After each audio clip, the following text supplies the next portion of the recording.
a d'autres destinations où le tourisme n'en est qu'à ses balbutiements. C'est le cas d'un pays très loin d'ici, en Afrique australe, à la frontière de l'Afrique du Sud. Ce pays, c'est le Mozambique. 2000 km de côtes vierges, de plages de sable blanc et des fonds marins et une faune rare. Déchiré pendant des années par la guerre civile, ce pays s'ouvre peu à peu au tourisme. Et les Français sont parmi les défricheurs. Regardez ce reportage de Barbara Conforti.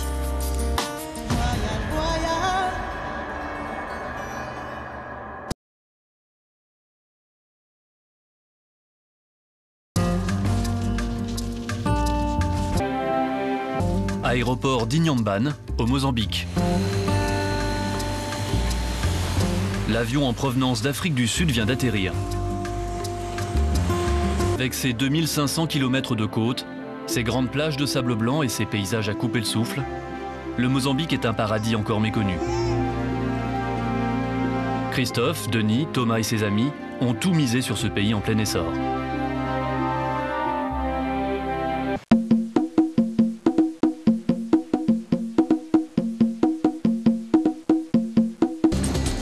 Après une semaine de ravitaillement à Maputo, Thomas, Fred et Sofiane retournent vers le chantier de leur hôtel, les voitures chargées de matériel.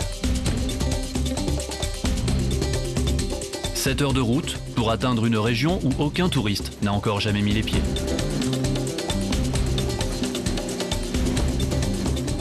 Cette piste-là s'arrêtait là où il y a les derniers villageois. Et nous, en fait, on a ouvert quelques mètres de piste dans la forêt pour atteindre le front de mer et les dunes qui nous intéressaient.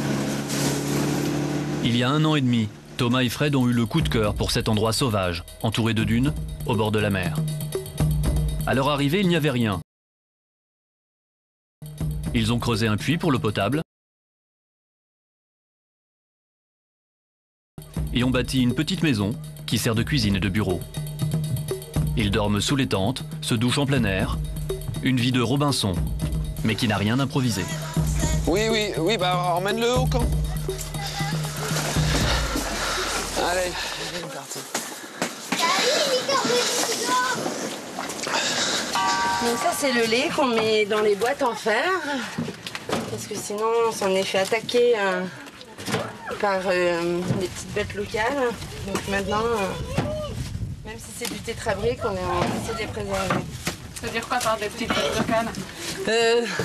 Des genres de souris, enfin de trucs comme ça. Enfin, pas tout à fait des souris, mais ça ressemble à entre la souris et le mulot, quoi. Qu'est-ce que c'est? Des aubergines. Mais des aubergines. Ça, c'est les super conserves qu'on trouve chez l'Italien. Le gros des conserves, en général, on le fait à Maputo. Et après, on se réapprovisionne localement, mais localement, c'est quand même à 1 heure de route. On ne vit pas complètement en autarcie, on sort quand même régulièrement. Et puis après, c'est facile. Pour la nourriture, c'est pratique parce que comme il n'y a pas le choix, on cuisine beaucoup, donc on fait nous-mêmes. Bon. Un gros stock de thon. Bon, ça vient de France. Hein. On le garde pour les jours difficiles.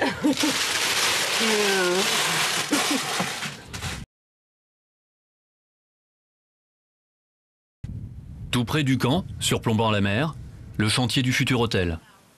Cet espace central accueillera le restaurant sous la grande charpente, assemblée à Thonon et Mortaise. 5 bungalows sortiront bientôt de terre. Fred est le maître d'œuvre. Il a dû former lui-même pendant 6 mois les habitants des villages voisins. Aucun d'entre eux n'avait jamais eu la moindre expérience dans la construction.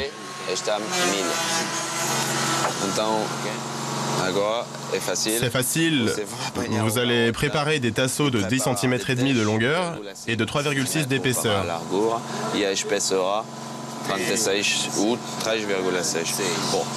Bon, il reste des planches par là. Il y en a beaucoup là. Oula. Oula là là là là là. Aïe aïe. Qu'est-ce qu'on va faire de tout ça? Bon.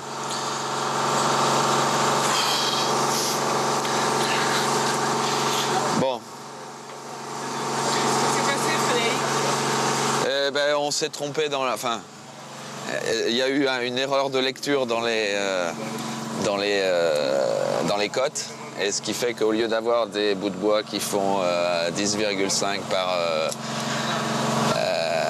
3,5, en gros, ben, on a des 3,5 par 1,5. Donc en gros, il faut refaire. Mais bon, ça arrive. Et des fois, c'est de ma faute, là, c'est pas de la mienne. Mais bon, c'est normal, il y a de l'apprentissage de lecture, de plans et tout ça. Donc on va refaire, c'est pas grave. On trouvera bien une utilisation pour ces bouts de bois. Doucement, hein, doucement. Il faut que tu enlèves ça.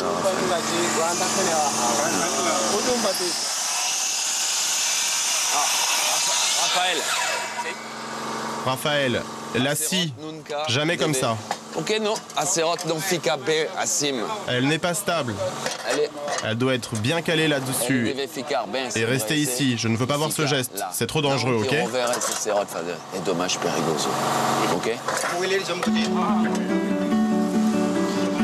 S'ils ont au départ dessiné ensemble les plans de leur écolodge, aujourd'hui les 3 Français se sont répartis les tâches. Fred s'occupe du suivi du chantier. Thomas, lui, est chargé de l'approvisionnement et des relations avec l'administration et les villageois. L'objectif pour nous ici, il est de faire un lodge, tout en vivant une aventure avec les gens d'ici, puis même avec le contexte d'ici. On est en pleine nature, il n'y avait rien ici, c'était des dunes. On a envie de faire un lodge en travaillant avec les gens, avec les locaux, et puis en utilisant au maximum ce qu'on peut trouver sur place. S'implanter aux dunes de Dovela n'a pas été facile. Les Français ont dû convaincre la population locale du bien fondé de leur démarche, car les villageois craignent toujours ici que les étrangers ne viennent exploiter leurs ressources à leurs dépens.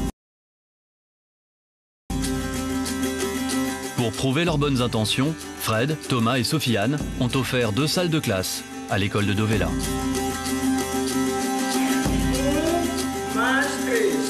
Deux classes en béton qui, contrairement à celles en paille, ne risqueront pas de s'envoler au premier cyclone.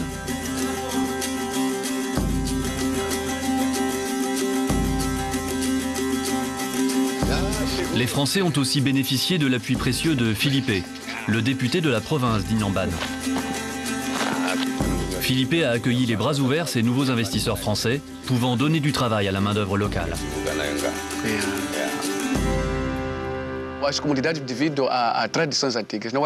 Les communautés locales ont des idées arrêtées. Les gens ici ne croyaient pas qu'il était possible de construire une structure touristique dans un endroit qui n'avait jamais intéressé personne. Ils n'avaient pas confiance. Ils pensaient qu'on allait les exproprier, leur interdire de pêcher et peut-être plein d'autres choses. Mais aujourd'hui, tout le monde est très satisfait, car au-delà des salles de classe, le projet emploie plus de 30 personnes. Et comme nos familles africaines, en particulier chez nous au Mozambique, sont des familles élargies, quand le chef de famille travaille, ce n'est pas 5 personnes qu'il doit faire vivre. Nous avons des grandes familles. Quand il travaille, ça lui permet de nourrir et de subvenir aux besoins de 10, 12 personnes. Les craintes des villageois n'étaient pas fondées. Car en plus des 35 ouvriers permanents embauchés sur le chantier, le projet donne du travail à de nombreux artisans locaux. Bon dia, Seigneur Manuel, comment est-ce? Ça bon? Comment va? Les briques, les feuilles de cocotier, les planches, tout provient des villages voisins. À la prochaine. Ok, allez, retournons au travail.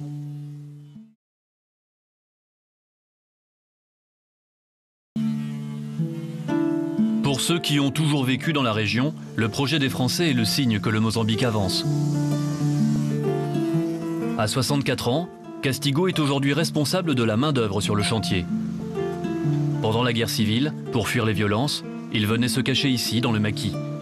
Des souvenirs douloureux qu'il veut laisser derrière lui. Mon père s'est fait tuer par les bandits au temps de la guerre. Il a été tué, mes frères ont été tués.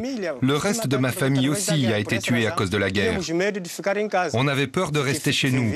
On s'est enfui et on est venu vivre ici, dans le maquis, pour se cacher. Aujourd'hui, on ne parle plus de la guerre. On parle seulement de la libération.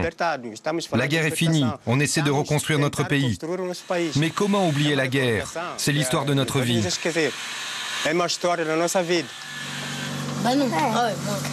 Au campement, Sofiane s'occupe de l'organisation de la vie quotidienne et de la cuisine.